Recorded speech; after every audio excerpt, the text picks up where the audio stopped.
Heart attack, हृदयरोग यावर आयुर्वेदिक उपाय. स्वर्ण भस्म अर्धा चमचा सकाळी, अर्धा चमचा संध्याकाळी. अर्जुनारिष्ट 4 चमचे सकाळी, 4 चमचे संध्याकाळी. सकाळी नाश्ता करण्याच्या अगोदर आणि संध्याकाळी जेवण करण्याच्या अगोदर 300 ग्रॅम पपई खायची. सकाळ संध्याकाळ 2-2 चमचे जवस खायचं. रात्रीचं जेवण संध्याकाळी 6 वाजता करायचं.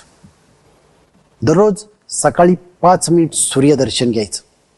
सूर्यदर्शन केव्हा घ्यायचं तर सूर्योदय होत असताना, ज्यावेळी सूर्य 30 डिग्री ते 70 डिग्रीत असताना, म्हणजेच सूर्य अर्धा दिसत असताना तेथून पुढे 8 मिनिटांच्या दरम्यान. सूर्यदर्शन घेत असताना डोळ्यांची उघड झाप करू शकता.